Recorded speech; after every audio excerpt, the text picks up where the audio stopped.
Hello दोस्तों, मैं कोमल स्वागत करती हूँ आपका रम्या मैथ्स एकेडमी चैनल पे। जैसा कि हम सेट्स, रिलेशंस और फंक्शंस कर रहे थे, उसमें हमने बेसिक्स कर लिया था। अब हम एडवांस करेंगे, रिलेशंस और फंक्शंस जो एडवांस के नाम से आपके सिलेबस में दे रखा है। तो चलिए शुरू करते हैं अपनी आज की वीडियो। उसमें सबसे पहले आता है इक्विवेलेंस रिलेशन। इक्विवेलेंस रिलेशन देखो, हमने रिफ्लेक्सिव, सिमेट्रिक और ट्रांजिटिव ये रिलेशंस कर लिए थे। आप पिछली वीडियो में जाके देख लीजिए, वहां पे भी हमने किए थे। अब मैं आपको थोड़ा सा रिवाइज करवा देती हूँ, ठीक है। सबसे पहले हमने क्या था, रिफ्लेक्सिव। रिफ्लेक्सिव रिलेशन क्या होता है? इस रिलेशन में क्या है कि A belongs to R for all A belongs to R. Okay, मतलब हर एक ए बिलोंग्स टू आर है, उसके लिए ए कोमा ए जो ऑर्डर्ड पेयर है वो आर में आना चाहिए। अगर ऐसा है तो वो रिलेशन क्या होएगा, रिफ्लेक्सिव रिलेशन होएगा। ठीक है, नेक्स्ट आता है सिमेट्रिक रिलेशन। सिमेट्रिक रिलेशन, इसमें क्या है, if A comma B belongs to R है, ठीक है, that implies B comma A belongs to R. देखो ये इंपॉर्टेंट बात है, अगर ऐसा है तो ऐसा होना जरूरी है, ठीक है। अगर ऐसा है ही नहीं तो जरूर फिर तो इसकी जरूरत ही नहीं है, ठीक है। तो ये इंपॉर्टेंट बात है कि सिमेट्रिक के लिए अगर A B belongs to R है तो बी ए भी पक्का आर में बिलोंग करना चाहिए, ठीक है। नेक्स्ट है हमारा transitive relation. Transitive relation, transitive के लिए आप क्या होगा कि अगर if A comma B belongs to R, R क्या है हमारा रिलेशन, ए बी और B C belongs to R है, that implies A comma C belongs to R. ठीक है, कहने का मतलब अगर ये और ये दोनों आर में है, ठीक है, तो पक्का ए और सी ये जो ऑर्डर्ड पेयर है ये भी हमारे रिलेशन में होना चाहिए। अब देखो तो ये क्या होएगा, ट्रांजिटिव रिलेशन होएगा। अगर ये रिलेशन, कोई भी रिलेशन आर रिफ्लेक्सिव है, सिमेट्रिक है और ट्रांजिटिव भी है, तो हम उस रिलेशन को बोलेंगे इक्विवेलेंस रिलेशन। तो ये बहुत ही इंपॉर्टेंट रिलेशन है कि भाई कोई भी रिलेशन दे दिया, वो पूछ लिया इक्विवेलेंस रिलेशन है या नहीं, तो हमें तीनों कंडीशन चेक करनी पड़ेगी, ठीक है। ठीक है, तो हम एक एग्जांपल्स के हेल्प से देख लेते हैं कि कोई भी relation reflexive relation, sorry equivalence relation है कि नहीं।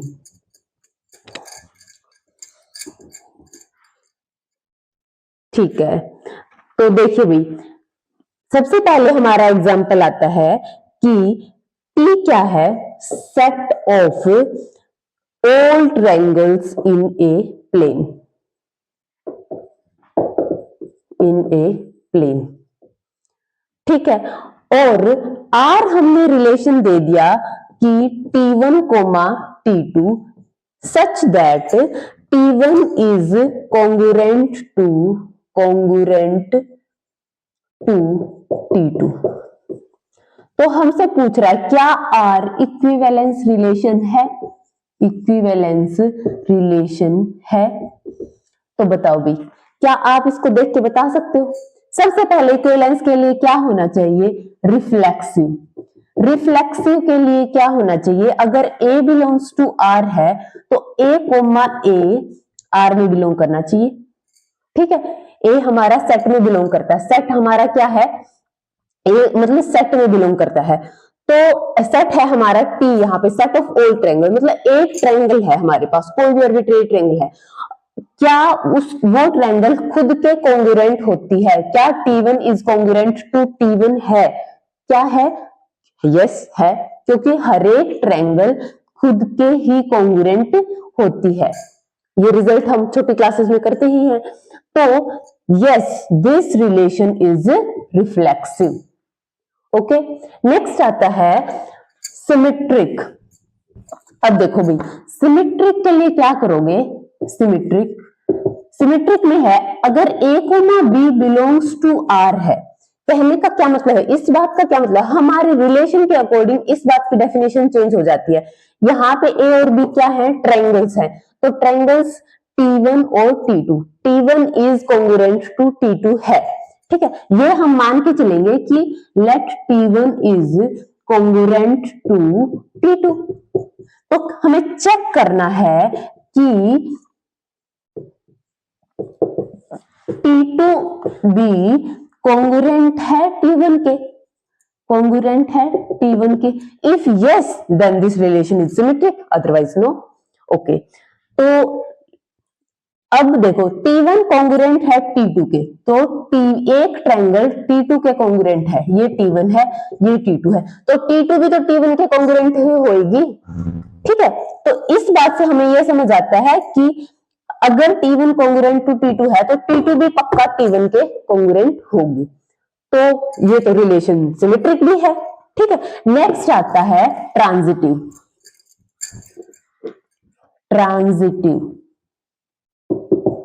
ट्रांजिटिव के लिए क्या मतलब है? a comma b belongs to r है, b comma c belongs to r है, तो हमें चेक करना है क्या a comma c belongs to r है या नहीं। ठीक है, अब देखो भाई, a comma b belongs to r का क्या मतलब है कि T1 is congruent to T2। यहाँ पे a और b क्या हो जाएंगे? T1 T2, T1 T2 के कॉन्ग्रुएंट है। ठीक है, हम इसको ऐसे भी लिखते हैं कि T1 is congruent to T2, T2 is congruent to T3। ठीक है, C हमारा हो जाएगा T3। तो अब देखो, ये छोटी क्लासेस में रिजल्ट होता है हमारा, अगर ये इसके कॉन्ग्रुएंट है, ये इसके कॉन्ग्रुएंट है, तो ये भी इसके कॉन्ग्रुएंट होगी। तो यहां से पता चलता है हमें, कॉन्ग्रुएंस की हेल्प से पता चलता है कि T1 is congruent to T3 है। इसका मतलब है A is related to C। ठीक है, A is related to C। इसका मतलब क्या है कि R हमारा ट्रांजिटिव रिलेशन भी है। ठीक है, तो R रिफ्लेक्सिव भी है, सिमेट्रिक भी है और ट्रांजिटिव भी है, इसलिए R इक्विवेलेंस रिलेशन हो गया। ठीक है, एक और एग्जांपल आता है सेट ऑफ परपेंडिकुलर लाइंस। अगर T, वो भी बिल्कुल ऐसे ही हम और नहीं कर सकते हैं उसको, ये क्या है? वो क्या होता है? Set of perpendicular lines.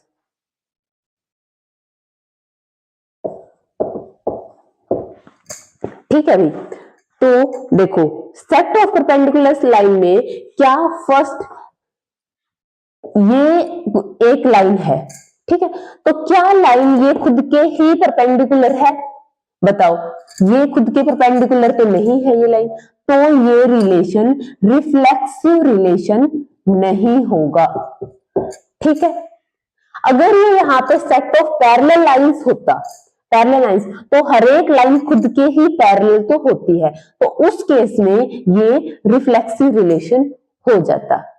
ठीक है, परपेंडिकुलर वाला तो इसका मतलब इक्विवेलेंस। अगर इनमें से एक भी कंडीशन नेग्लेक्ट होगी, एक भी कंडीशन कॉन्ट्राडिक्ट होगी, तो हमारा रिलेशन इक्विवेलेंस रिलेशन नहीं होगा। अब परपेंडिकुलर की जगह अगर मैं पैरेलल लाइंस ले लिया, पैरेलल लाइंस, तो ये रिफ्लेक्सिव रिलेशन हो जाएगा, हर एक लाइन खुद के ही पैरेलल होती है। ठीक है, सेकंड आता है सिमेट्रिक। सिमेट्रिक, तो सिमेट्रिक में क्या है? एक लाइन दूसरी के परपेंडिकुलर है, तो क्या दूसरी भी पहली के परपेंडिकुलर होगी? यस, होगी। थर्ड आता है ट्रांजिटिव। ट्रांजिटिव में क्या है? एक लाइन दूसरी के परपेंडिकुलर है, दूसरी लाइन तीसरी के परपेंडिकुलर है, तो ये पहली लाइन भी तो तीसरी के सॉरी पैरेलल होगी, तो पैरेलल होगी, तो ये क्या हो जाएंगे? Transitive relation. तो जो सेट ऑफ पैरेलल लाइंस वाला क्वेश्चन है वो तो हमारा इक्विवेलेंस रिलेशन होगा, लेकिन परपेंडिकुलर लाइंस वाला नहीं होगा इक्विवेलेंस रिलेशन। ठीक है, ठीक है। अब देखो भाई, एक और क्वेश्चन करते हैं हम।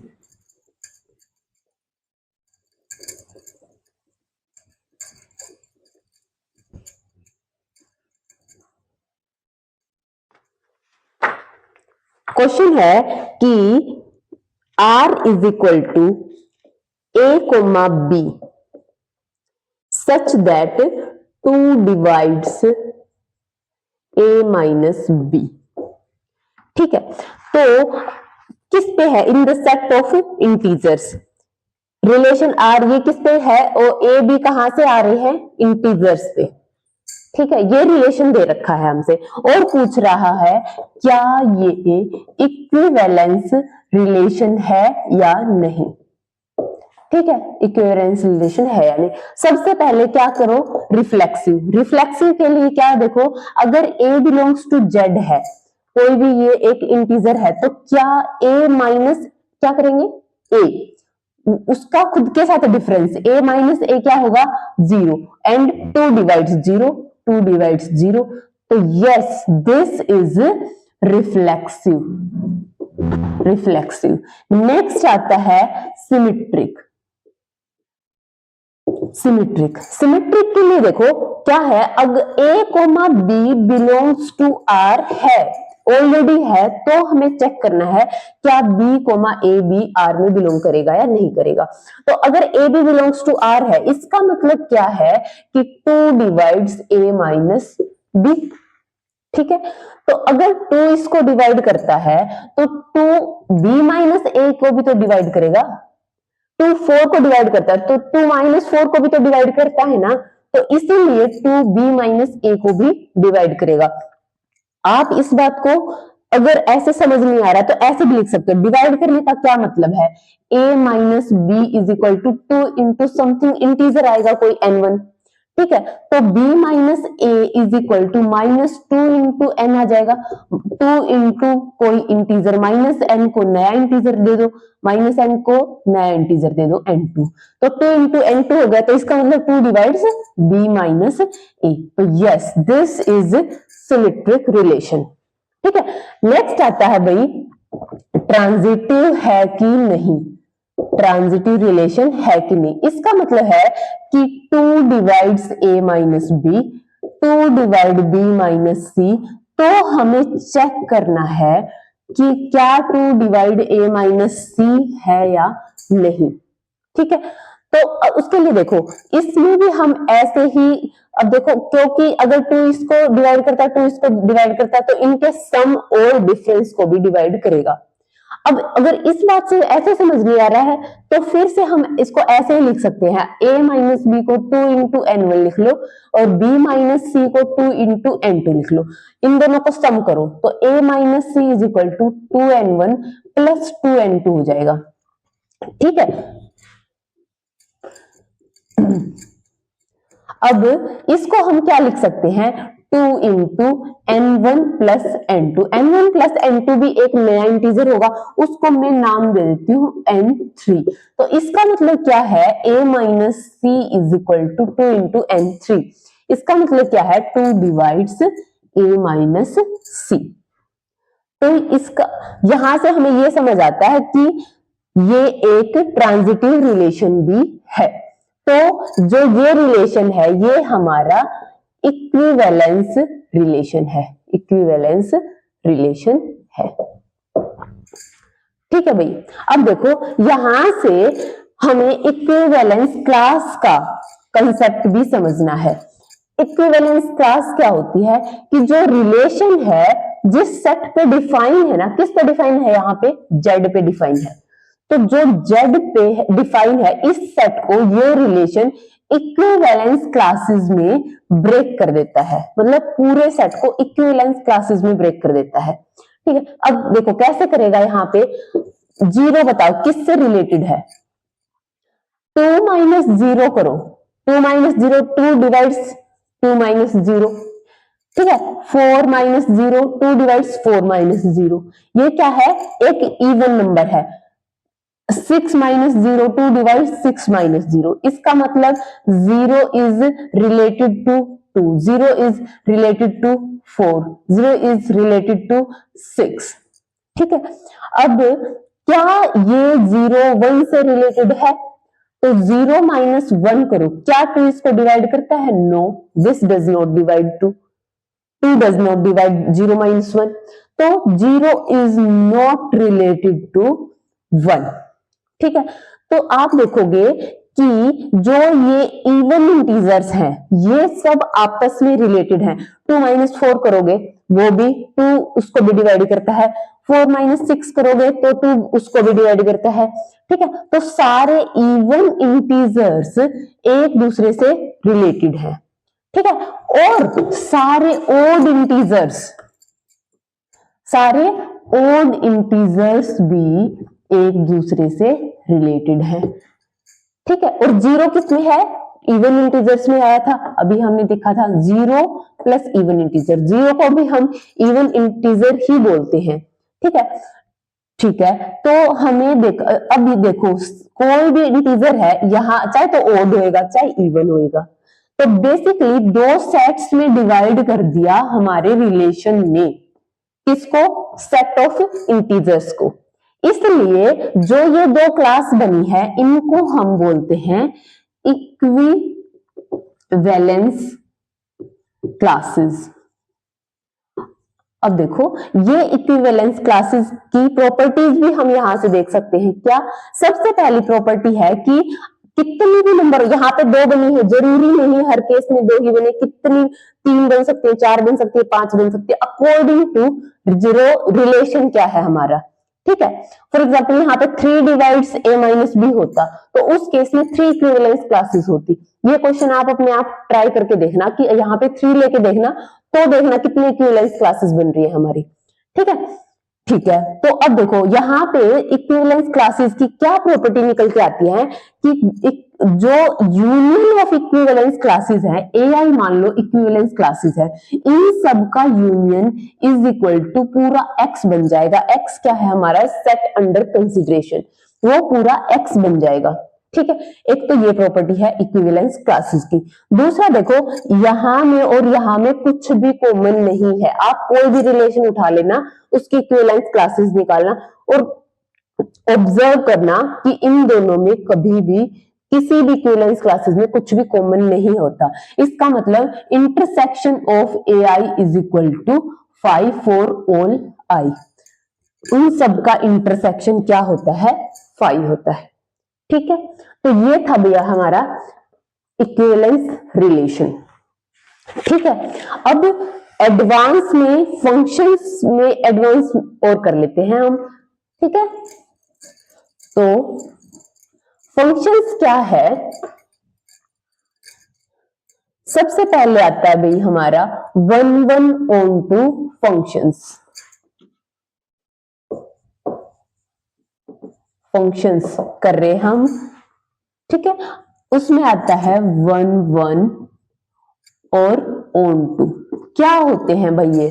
अगर 1-1 नहीं है तो फिर उसको मैनी वन भी बोलते हैं, मैनी वन, अगर 1-1 नहीं है तो। और on-to नहीं है तो उसको हम into बोलते हैं। ये तो है नाम, अभी हम करेंगे डेफिनेशंस। ठीक है, 1-1 देखो, 1-1 फंक्शन क्या होता है? अगर यहाँ पे दो डिस्टिंक्ट एलिमेंट्स है, ये देखो हमने डोमेन, कोडोमेन, रेंज सब कर लिया है हमने पिछली वीडियोस में, प्लीज जाके आप देखिए, वहां पे समझिए कि क्या होता है रेंज, डोमेन, कोडोमेन। अगर इनका नहीं पता होगा तो हम नहीं कर पाएंगे फंक्शंस, तो प्लीज आप जाके देखिए एक बार। तो देखो यहां पे मान लो x और y दो सेट है हमारे। ठीक है, x क्या है? डोमेन है, और y क्या है? कोडोमेन है। अब डोमेन के 2 एलिमेंट लिए, ठीक है, तो 2 एलिमेंट लिए तो यहां पे इनकी जो इमेजेस है वो डिस्टिंक्ट ही आनी चाहिए। ठीक है, distinct images of domain have distinct images, distinct elements of domain has distinct images. ठीक है, तो ये है हमारा 1-1 फंक्शन। अगर ऐसा नहीं है, कहने का मतलब कि हमारे पास 2 एलिमेंट ऐसे मिल गए कि उनके सेम ही आ रही है इमेज, इसकी इमेज भी यही आ रही है और इसकी इमेज भी यही आ रही है, तो क्या है फंक्शन हमारा? ये मैनी वन फंक्शन। और ये क्या था हमारा? 1-1 फंक्शन। ठीक है भाई, कंसेप्ट समझना जरूरी है। तो मुझे लगता है कि समझ आ गया होगा आपको। अब देखो onto function, onto function क्या होता है कि कोडोमेन की, ये हमारी डोमेन है, ये हमारी कोडोमेन है, ये x है, ये y है। ऑन टू क्या होता है कि कोडोमेन के हर एक एलिमेंट के लिए एटलीस्ट एक प्री इमेज होनी चाहिए। यहाँ की कहा कोई तो कुछ ना कुछ तो प्री इमेज उसकी होनी चाहिए।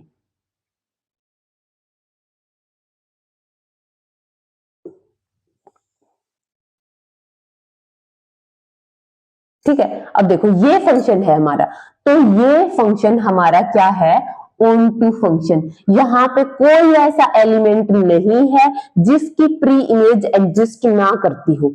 ठीक है, वो होगा हमारा onto function. Into function क्या होगा, फॉर एग्जांपल मैंने यहाँ पे एक एलिमेंट और डाल दिया, अब क्योंकि इस एलिमेंट की कोई भी प्री इमेज नहीं है तो ये हमारा इनटू फंक्शन होगा, ऑन टू नहीं होगा तो उस केस में क्या होगा, ये इनटू फंक्शन होगा।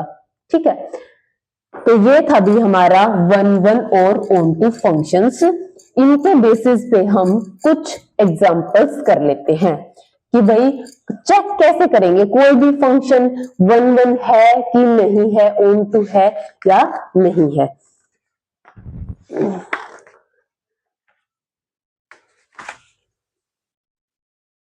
फॉर एग्जाम्पल देखिए भी कि f is equal to n to n, n to n, ये एक फंक्शन दे रखा है कैसे कि f of x is equal to 2x है। ठीक है, तो क्या ये function one one onto है या नहीं। ठीक है, तो सबसे पहले वन वन के लिए क्या चेक करते हैं, ये हमारा एक मेथड होता है वन वन चेक करने का। क्या मेथड होता है कि अगर f of x1 is equal to f of x2 है तो x1 भी पक्का x2 के इक्वल होना चाहिए। अगर ऐसा नहीं आया तो वो वन वन फंक्शन नहीं होगा। अगर हम ये लेके चले और ये आ गया तो वो वन वन फंक्शन है। ठीक है, इस बात का यही मतलब है कि दो इमेजेस इक्वल हैं तो वो सेम ही एलिमेंट से आई है वो इमेज। इसका मतलब अगर ये सेम है तो इमेजेस सेम है, ये तो ऐसा तो होएगा ही हमेशा। इमेजेस भी सेम है तो एलिमेंट्स भी सेम ही होने चाहिए। डिस्टिंक्ट एलिमेंट्स की सेम इमेज नहीं होनी चाहिए। तो इस बात का वही मतलब है जो हमने वन वन की डेफिनेशन करते टाइम किया था। ठीक है, तो देखो भाई इस कंडीशन को, इस डेफिनेशन को हम इस क्वेश्चन पे अप्लाई करते हैं।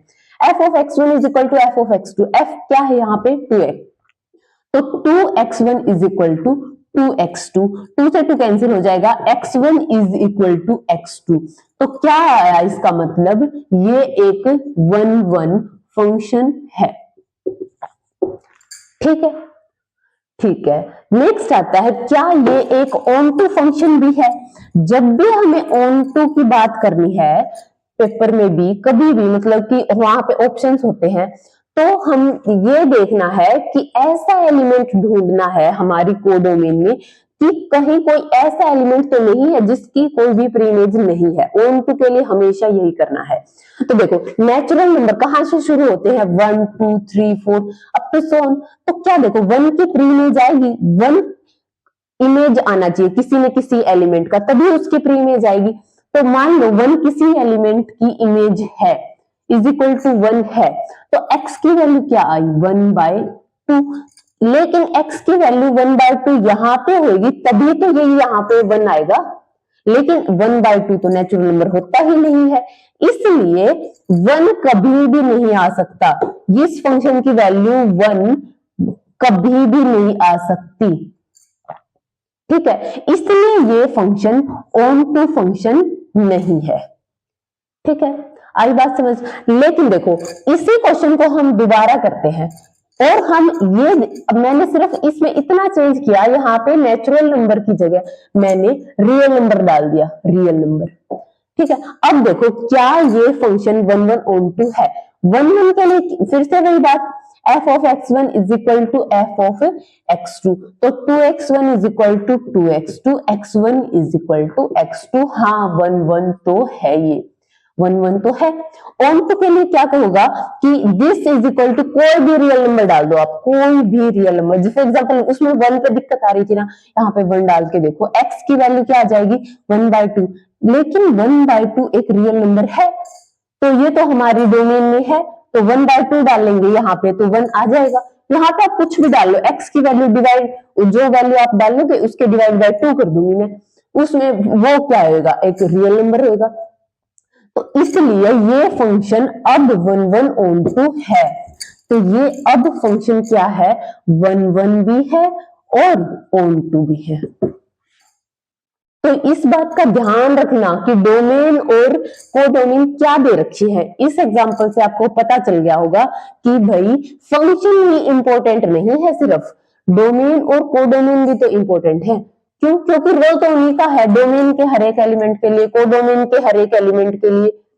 ठीक है, तो वो तो देखना पड़ेगा डोमेन कोडोमेन क्या है, सिर्फ फंक्शन देखने से हम ये नहीं बता देंगे कि 1 1 ऑन टू है कि नहीं। ठीक है, ठीक है, अगला क्वेश्चन करते हैं भाई। ठीक है, अब देखो, अब हमारा फंक्शन क्या दे रखा है, एफ आर से आर में दे रखा है, set of real numbers to set of real number, F X दे दिया एक्स स्क्वायर। अब हमसे पूछ रहा है क्या ये 1 1 ऑन टू है या नहीं, 1 1 ऑन टू है या नहीं। ठीक है, तो उसके लिए देखो भाई, अब देखो हमने ग्राफ किए थे, उनका कुछ तो यूज होना चाहिए, तो मैं इस क्वेश्चन को ग्राफ की हेल्प से भी करूंगी, और कोई भी जो भी आपको तो यहाँ पे कोई भी फंक्शन ऐसा दे रखा है जिसका आपको ग्राफ पता है, तो आप कोशिश कीजिए 1 1 ऑन टू में तो जरूर ही ग्राफ से करने की। ग्राफ का देखो कैसे देखते हैं हम, 1 1 है ऑन टू है कि नहीं, देखो इस एग्जांपल की हेल्प से समझते हैं।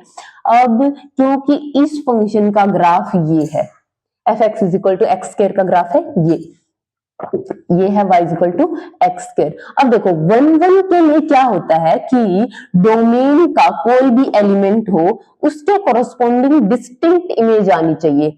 अब देखो, या फिर इसको एक वन लाइन टेस्ट भी बोलते हैं, इसके जो एक्स एक्सिस के पैरेलल एक लाइन खींच के देख लीजिए, और वो लाइन ग्राफ को एक ही बार टच करनी चाहिए। अगर वो 2 बार 3 बार, एक से ज्यादा बार, जितनी बार भी टच करेगी ना, तो वो 1 1 फंक्शन नहीं होगा। यहाँ पे 2 बार टच कर रही है, इस बात का क्या मतलब है कि वो 1 1 क्यों नहीं होगा, अगर एक से ज्यादा टच कर दिया तो वो 1 1 क्यों नहीं होगा, क्योंकि देखो यहाँ पे इसकी वैल्यू कुछ भी x1 थी और यहाँ पे वैल्यू x2 थी, एक्स एफ ऑफ x1 भी ये वैल्यू आई और एफ ऑफ x2 भी ये वैल्यू आई, ये वैल्यू कौन है, ये वैल्यू। ठीक है, तो यही वैल्यू आई x1 और x2, और हमें साफ साफ दिख रहा है कि x1 is not equal to x2। ठीक है, तो ये फंक्शन 1 1 नहीं होगा। ठीक है, तो 1 1 के लिए ग्राफ से है पता चल गया ना आपको कि वन लाइन टेस्ट, एक पैरेलल लाइन खींचिए आप एक्स एक्सिस के, एक्स एक्सिस कौन है, डोमेन, डोमेन के पैरेलल एक्सिस एक लाइन खींचिए और देखिए क्या वो लाइन ग्राफ को एक ही बार टच कर रही है या एक से ज्यादा कर रही है, तो वो फंक्शन हमारा 1 1 नहीं होगा। सिमिलरली ऑन टू के लिए कैसे देखोगे, ऑन टू देखो, ऑन टू के लिए जो यहाँ पे कोडोमेन के हर एक एलिमेंट के लिए एक प्री इमेज होनी चाहिए। कोडोमेन है आर ये है वाई एक्सिस, ये है हमारी कोडोमेन। अब कोडोमेन के हर एक एलिमेंट के लिए एक प्री इमेज होनी चाहिए, तो देखो इसके कोरस्पॉन्डिंग ये वैल्यू है, कहने का मतलब इसके कोरस्पॉन्डिंग ये x मिल गया, इस वैल्यू x को मैं फंक्शन में पुट करूंगी तो हमें ये पॉइंट मिलेगा। तो हर एक इसके लिए है, इसके लिए है, इसके लिए है, इसके लिए है, लेकिन नेगेटिव के लिए कोई भी वैल्यू ऐसी नहीं है कि मैं x यहाँ पे वैल्यू डाल लूं तो मुझे ये मान लो -1 है तो -1 आ जाए, ऐसी कोई भी x की वैल्यू नहीं है। इसका मतलब है कि -1 कभी भी नहीं आएगा हमारा, और -1 रियल नंबर तो है, इसलिए यहाँ पे मुझे एक पॉइंट मिल गया। एक क्या, यहाँ पे इनफाइनाइट पॉइंट है, सारे negative numbers y is equal to x square में कभी भी नहीं आएंगे, तो इसलिए ये फंक्शन ऑन टू भी नहीं है। तो ग्राफ से हमें ये देखा कि ये लाइन कभी इसके कोरस्पोंडिंग कोई एक्स की वैल्यू नहीं है। ठीक है, तो कोई भी रैंडम ग्राफ है आपका, ठीक है, तो अब जैसे ये ग्राफ है, मान लो किसी भी फंक्शन का ये ग्राफ है और हमसे पूछ लिया ये 1 1 1 2 है, तो 1 1 के लिए आप चेक करो, को कहीं से भी लाइन खींच लो, सिर्फ एक बार टच कर रहा है ये, ठीक है, तो यस ये 1 1 है। ऑन टू के लिए देखो ये जाता जा रहा है और यहाँ पे भी ये जाता जा रहा है, तो कोई भी y की कोई भी वैल्यू के लिए यहाँ पे एक x मिल जाएगा, यहाँ की कोई भी वैल्यू के लिए एक x मिल जाएगा। तो यस ये 1 1 भी है और ऑन टू भी है। ठीक है, तो ये था भाई हमारा 1 1 ऑन टू का कंसेप्ट। नेक्स्ट क्या आता है कि देखो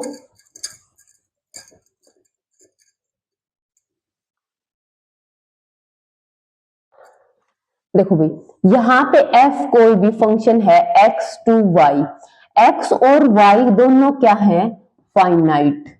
ठीक है, एज ए रिजल्ट भी आप इसको याद रख सकते हो और आप इसको वेरीफाई भी कर सकते हो, कोई भी एग्जांपल लेके वेरीफाई भी कर सकते हो। x और y दोनों फाइनाइट है, तो अगर f 1 1 हुआ 1 1 हुआ तो पक्का वो ऑन टू भी होएगा। इफ 1 1 तो ऑन टू भी होएगा, इफ ऑन टू देन 1 1 भी होगा। तो ठीक है भाई, आज के लिए इतना ही, मिलते हैं अगली वीडियो में।